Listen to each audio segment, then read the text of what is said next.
On this podcast today, I talked to you a little bit about my vacation to Naples, Florida, and get into a little commentary about growth of communities and growth in other areas of life. And then we get into a big review about Priscilla Barnes' appearance on Highway to Heaven in 1989. I think you're really going to enjoy it, so stay tuned.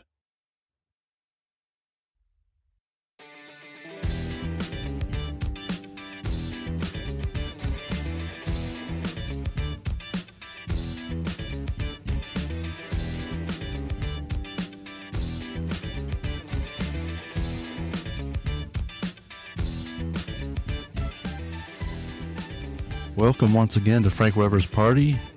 I'm your host, Frank Weber. I'm so glad that you're here with us today on the party, and I hope that you're hitting that subscribe button and telling your family and friends about us. Please do that if you haven't done so already. Got a great show lined up for you today. I'm going to tell you a little bit of a story. I just got back from vacation, and then we'll do another Priscilla review. Before we get into the story, I just had a couple of corrections to make from the last episode where we reviewed Priscilla's appearance on the Bob Urich show Vegas back in 1980. Apparently, the James Caan show that I referred to was not called Vegas. It's actually called Las Vegas, and that was from the early and mid-2000s. And then Priscilla's big quote, I misquoted that from that show last time. Actually, she said,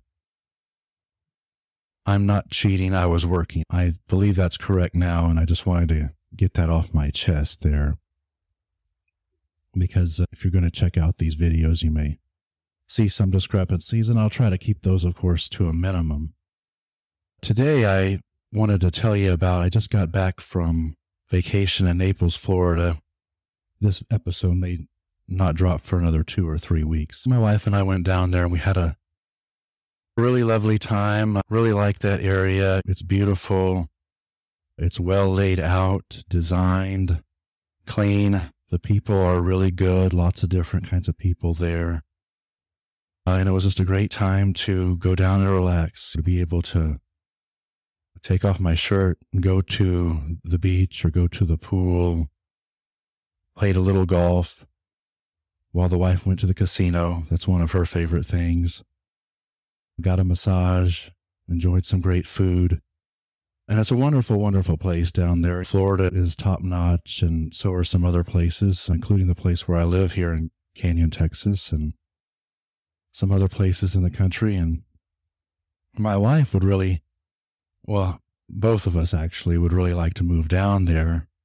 But then we have a little bit of a concern about doing that, or at least I do, because I think about these things a lot, and whether it's a financial consideration or a quality of life consideration. And I kind of struggled with whether I wanted to tell this to you or not today. I'll try to make it as comedic as I can, but it's kind of an opinion or editorial a little bit. A lot of you know that I'm a big fan of Adam Carolla. I think he's a terrific comedian and basically the king of podcasting. And if you never listened to his show, you should check it out. He's been doing it for 14 years and was in radio before that. And he likes to go on rants or semi-rants, and I'm going to try not to make this into a rant, but I do like another thing that he does is nuance, because there's a lot of situations in life that are not really black and white or cut and dried. They just are what they are, and you have to look at all the facts, maybe think your way through them. Well, he's big on observation and life experience, and then you see things in the news, and then you try to make your conclusions with that, and I try to do the same thing myself. So what we have going on here, and this is nothing against certain localities. Like I said, I love Naples, I love Texas, I love Tennessee, which I'm going to in another month or so. As a freedom-loving citizen, I can't tell you not to move somewhere if it's going to be better for you and your family. And that would be the same case for me, of course. I just wanted to tell you a little bit. We have this sort of migration. I don't know if it's really that massive, but we definitely have a migration we have a migration going on within the borders of this country, not just whatever is coming across the border, but like a lot of people are leaving California to go to places that have lower taxes and are more affordable, like Texas and Florida and Tennessee. And like I said, that's great if that's what you're called to do and that's going to be best for you and your family. But when everybody moves into a certain place, they go down there and tends to raise prices and make things more expensive, especially housing. Tends to make things more crowded. And so that's why I have a little bit of a hesitancy about maybe moving down there. It's already a little bit pricier, actually. But it's something that I and my wife are definitely looking into and may be able to do in the next 5 years. In the past, I would have these dreams and visions and about where I was going to go in the future and what life might be like. My brother Tom and I know I mentioned Tom a lot on this show, probably should bring him on. We grew up in Austin, Texas, down back in the 80s, and back then it was it was still a medium-sized town. You could get around really good in it as far as traveling around and commuting, and had a lot of the services and goods that you needed. No, that was in the 80s. And then we started noticing in the 90s, particularly by high school, which I entered in 92 and he would have entered in 94, that people were starting to move in there and it was becoming crowded and it was becoming a little bit more polluted. And maybe to some extent, the personality of the town was changing a little bit. And then we decided for ourselves that, hey, we're going to move away from there, try to avoid the place as much as we can. And we did that. We felt before that like it was great because Austin was not as big as places like Dallas and Houston and had its own personality and everything. But sometime in the 90s, it started changing. And then it wasn't the place that we thought it would be either. Like I said, we moved away. We lived in various places for college and school and all that, of course. We moved to these other places. I'm out here in West Texas now in the Panhandle. My mom never thought that this area would be very popular because of the wind and the dust and the weather and everything, but there's a lot of growth out here as well. And so I'm just trying to make the point real quick, and I had this other story that I was going to tell, but I may save it for next week. But we have to have some kind of smart plan or balance or something for growth. I'm all for growth, like in business as well as in certain locations, but it's crazy because if you move down someplace, like if I say I move to Naples and then it becomes even more expensive and more crowded, then later on down the line, I'm second guessing myself, if that makes sense. And I don't have a crystal ball to look into the future and see how exactly it's going to go, but that was just one of the stories of my life that I find really interesting. And Adam would complain about there's just too many people in general, which segues into the other topic that I'm saving for next week. But anyway, like I said, can't stop you from moving, can't stop you from going where it's going to be best for you and your family. But somebody somewhere, whether it's politicians or people themselves, we have to have a smart, rational sort of growth plan just to keep a good balance and good things going in life. As we mull that over, a move to Naples perhaps in a few years, it's just something to keep in mind. I'm just really interested in quality of life issues. And it's ironic with our system here, which I'm all obviously pro-capitalism and everything, that one person or two people or a family of four or whatever can move to a place, and then it becomes a little more expensive, a little bit more crowded, and that's what you may have been getting away from, especially in places like California, where obviously cities like LA and San Francisco are huge, they're crowded, but you go out into the country and it's crowded out there too, even like on the rural highways and such. And so that's my thought on that, and I'm going to save the rest of it for next week. I think it'll be another really interesting story. Today we're going to get into Priscilla's appearance on Highway to Heaven. another great 80s show that starred Michael Landon. And we'll do that after we take this quick break.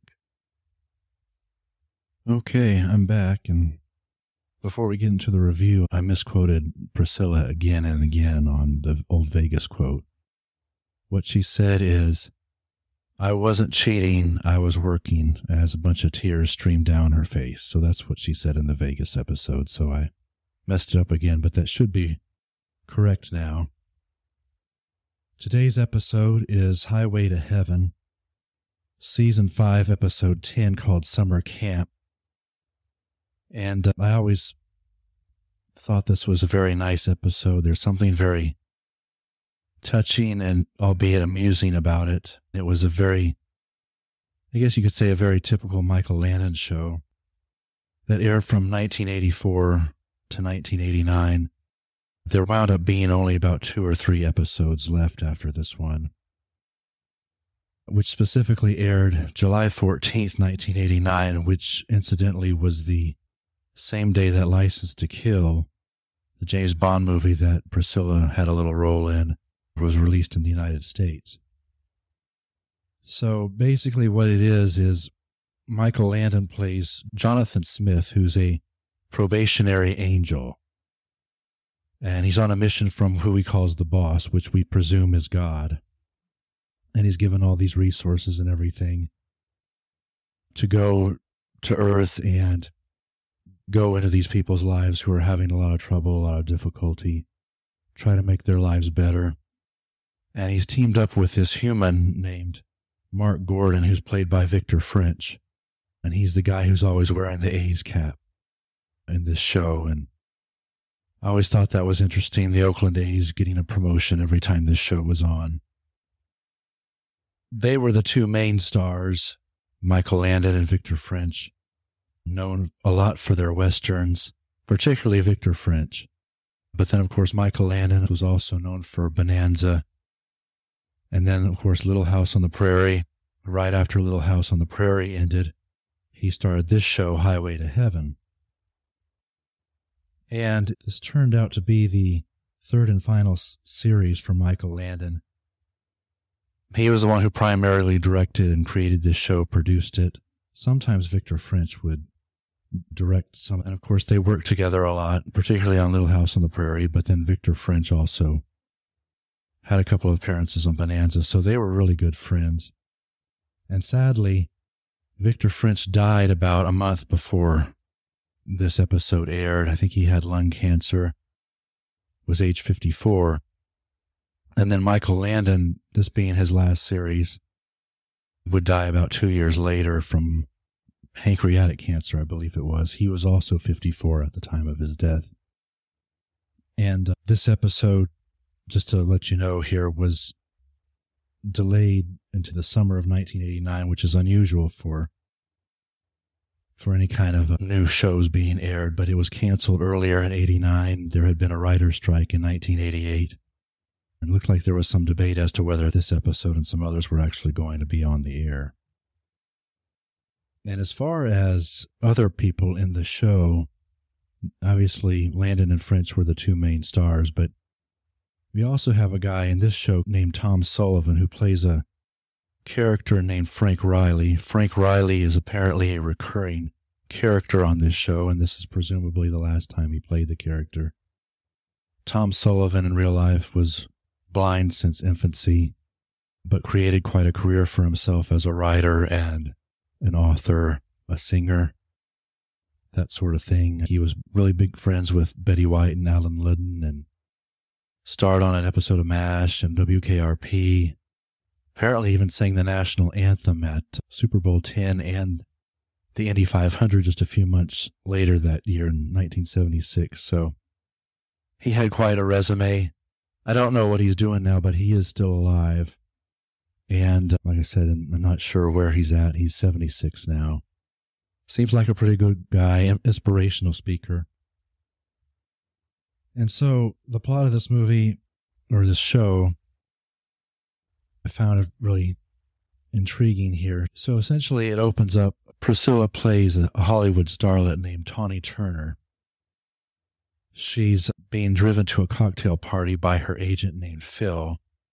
Apparently, they've just lost out on a movie deal, but there's no hard feelings between Tawny and Phil, which is an interesting deal, I guess. Maybe it's a bit of a plot hole, but anyway, Phil is driving her car, her yellow Mercedes, to this cocktail party, and she gets out. You get this sexy saxophone music, this little starlet getting out of the car. She's wearing this tight black sleeveless dress, very sexy, long legs showing, cleavage, really kind of a classical 80s moment, I guess you could say. But she goes in there, and like I said, I'll try not to give you too many plot points to not try to spoil it so that you will watch it here. But she goes in there with Phil and Alex, this guy named Alex Caulfield, who apparently has a Playboy-like magazine, wants her to pose nude and feels like he can resurrect her career somehow. And he insults her because she doesn't get the part, and then she slaps him, and then she walks out the door and takes off in her Mercedes without her agent Phil and leaves him by himself. But that night, she's asleep on her couch. Phil tries to call her, leaves a message on the answering machine, but she's smoking while on her couch, and she falls asleep. Obviously, a fire starts, and then she goes to the hospital. And Jonathan Smith, our probationary angel, shows up there, calls her by her real name, which is Mary Anders, and gives her a plate of spaghetti or whatever, and basically tells her that she can go to a place where she can heal. Actually, I got a little ahead of myself, but before anything happens, before Jonathan shows up, she checks her legs, and they're burned on the upper thighs, and she starts crying. Now, honestly, of course, I would be crying too if it was Priscilla Barnes and her legs. But anyway, Jonathan shows up. He's, I guess you could say, an orderly, brings her some dinner of spaghetti and calls her by her real name, which is Mary Anders.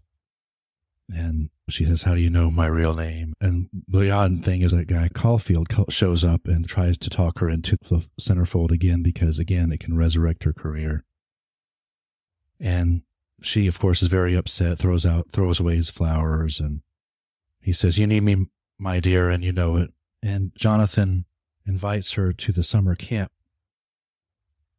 where it doesn't matter what she looks like and can obviously bring healing to her life. And so he takes her out there. This is a camp for blind kids to help rediscover herself. She drives herself and Jonathan out there in her Mercedes, and she meets Frank Riley, who's, of course, a counselor, and then, of course, Mary becomes a counselor as well. She begins counseling at the camp, and she and Frank begin to know each other. Frank pulls her into the swimming pool, and she's having a great time, but they both love being a counselor. They love being there. They love the quiet times as well. And she goes horseback riding with him at the beach. Then they really begin to fall in love. They obviously participate in other activities. Mary and John have a conversation on the beach, and obviously she knows that she's definitely falling in love with Frank because he really hasn't hit on her in the way people would hit on Tawny Turner, as opposed to Mary Anders. So Mary helps Frank with the chores so they can go riding on the beach that afternoon. Seemed like Frank was a little hesitant to fall in love as well with her for some reason, but they wind up going to the beach and doing a little bit of horseback riding, and then she kisses Frank on the lips. It becomes kind of passionate. Then he calls her Tawny, and then her Tawny personality comes out, accuses Frank of being a user, and then Frank tells her to go away, and then she winds up going back to the camp counselor station and calling Phil to do that photo shoot. And she tells Jonathan that Frank knew who I was all along, and he knew, and then, of course, she drives off, and Jonathan goes out to Frank and tells her that Mary left the camp, and Frank tells Jonathan about how he wrote the book on pain and how Mary's scars are more on the inside, and that she had essentially found herself with Frank, and they need to go and stop her so that she doesn't become Tawny Turner again. Then Jonathan and Frank decide to show up to that photo shoot. There's like a security guy there, says, this is a private shoot, you have to leave. And Jonathan says, we'll leave when we're ready. And there's no other security or cops or anything that show up. And it's a very sweet last scene. But Frank then talks to her, even though he can't see her, but he can hear her and feel her smile, especially when she was a counselor working with the blind kids. She made him believe that love was possible. But then he talks about his dreams, and actually at that point, Tawny or Mary says dreams are for losers, which of course is not true. And then Frank coldcocks Caulfield. Then he says he wants to marry Mary because he sees her better than anyone else, and that he loves her inside so much where it counts. And then, of course, he calls her that she's the most beautiful woman in the world and wants to spend a life just loving her. And then she comes back as Mary, and they have a passionate kiss. And there's another quotable quote there that I'm going to tell you about here in a little bit. So all's well that ends well on that story. I was having a little difficult time summarizing. So before moving on to the conclusion here on this show, and actually some things that I wanted to go over real quick, there was a second plot in this episode that was between a blind boy named Jerry and a non-blind boy named Eric, who was at, I believe, a neighboring camp. They're all about the same age, I would say 8, 9, 10 years old. Eric at first didn't really want to make friends with Jerry. They both liked to do track and field, and eventually they became friends, and they enjoyed their time with each other. They enjoyed working out and competing with each other. And essentially then came a point where Eric wanted to invite Jerry to his house when camp ended, and Eric's dad wouldn't let him and said some bigoted things like, oh, well, Jerry should stay with his own kind and whatnot. And it was at that point that Jonathan Smith came over and talked to him about this. And the father, of course, says, were you making me out to be a bigot? And Jonathan says, no, you're doing a pretty good job of that yourself. And then Eric, of course, has listened to his dad again, and he and Jerry have gone through a lull in their friendship, and so they're not really speaking to each other. And then, of course, Mark Gordon, who's Victor French's character, comes over and says, you can either quit or you can go ahead and bust your buns to show him what you have. And of course, Jerry at that point says, I'm going to bust buns. It was a really funny story. And then they have a race, and Jerry loses to Eric, but apparently he gains Eric's respect. And somehow or another, he also gets Eric's father's respect. And so they become good friends. And at the very end of the show, we see Jerry's scrapbook and pictures and stuff that he's had from summer camp. So I just want to go over a few more things here before we get into the synopsis. And one thing that I need to mention, I thought it was interesting that Priscilla's character was going to pose nude, and I needed to address this before somebody asked me about this. But Priscilla has been in a number of movies where she had some nudity, but back in 1976, she also was, in March of 1976, she was a Penthouse pet for that month. And it was a situation where she was new to Hollywood and needed the money. I think that's the reason why she did it. I think she had gotten paid about $2,000 for it. But then a few years later, she gets onto Three's Company, becomes famous. And then Penthouse wanted to republish the pictures, and then it turned into a huge ordeal and a lawsuit that Priscilla eventually won, and I don't think she was real proud of the moment and the decision that she had to go and pose for Penthouse, and she doesn't really talk about it. I think it's kind of a sore spot with her, so I had to address that with you real quick, but it was ironic that that was part of the plot here, by the way, which was written by Tom Sullivan, who played Frank Riley on the show. And so I just needed to address that with you, because someone's going to bring it up, and I'll address it here as I did, but then I'm not going to mention it again just out of respect for her, because it seemed to be a huge ordeal for her. There were some very interesting quotes in this show. I mentioned a couple of them already, like Jerry saying, let's bust buns. Interesting to hear a little kid say that, but that was a lot of fun. There was a couple of others. In the hospital, Jonathan tells her, or actually she says first, Tawny Turner doesn't exist anymore. You know, she's very upset about being burned and a little upset with Jonathan coming in, but especially with Caulfield coming into the hospital there. And she says, Tawny Turner doesn't exist anymore. And then, of course, he says, but Mary Anders does, because he's an angel and sent from God and knows all those things. So that was a big, interesting quote. There was another one, the non-blind kid, Eric, actually before the bust bun scene, Eric and Jerry and Mark are conversing over the track. And Eric actually says, hey, I got to use the can, but I'll be back and we'll work out together and work on our track skills and everything. I thought that was really funny. Usually didn't hear kids saying that back then either. So I thought that was very amusing there. And after Frank wins Mary back at the photo shoot, she looks at Caulfield laying on the ground and says, cancel the shoot, Caulfield. My fiance doesn't approve. So I thought there was a lot of little quotable quotes in this film and just wanted to share those real quick with you. A couple of other things. So basically Caulfield, the owner and publisher of this Playboy-esque magazine, was assaulted twice in the show.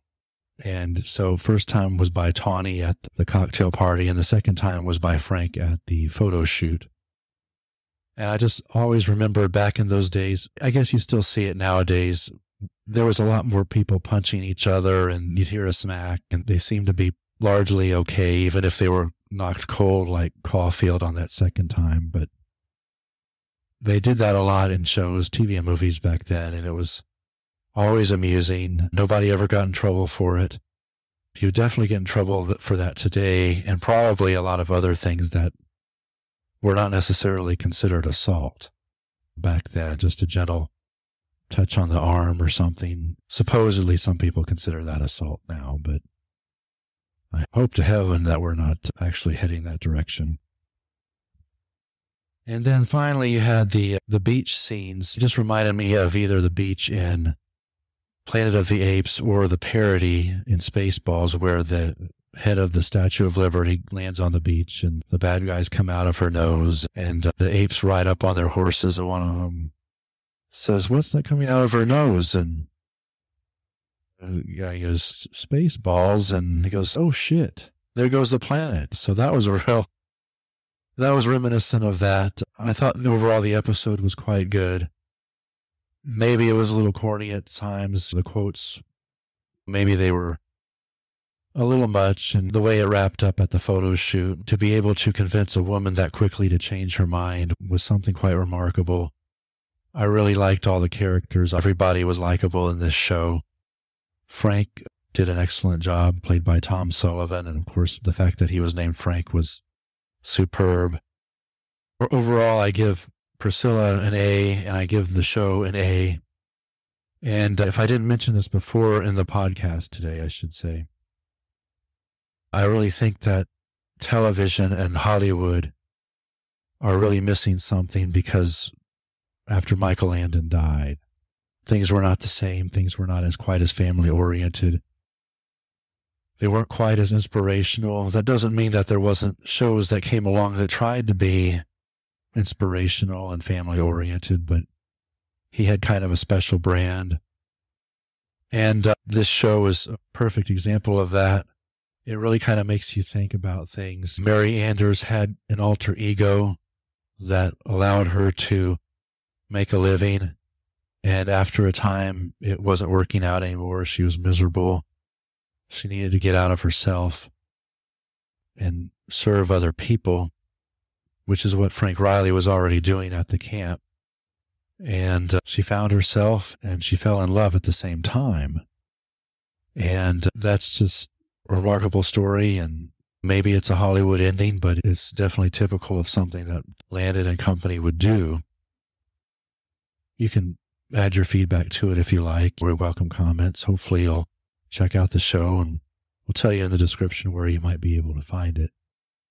Anyway, I think that's about it for today. This is actually one of my favorite kind of dramatic, inspirational episodes that Priscilla has. We'll go ahead and wrap it up here and continue to ask you to tell your family and friends about the podcast and hit subscribe. We just got it launched online like yesterday and is getting to be on most directories, and we're really thankful for that. So we look forward to producing this content for you and having a great time doing it. I was having a little trouble reading my notes and trying to remember everything that I wanted to say here, but look forward to having you back again next week. And until then, so long, take care, and we'll see you then. The theme song is called Retro Funk by Soul Prod Music and can be found at pixabay.com.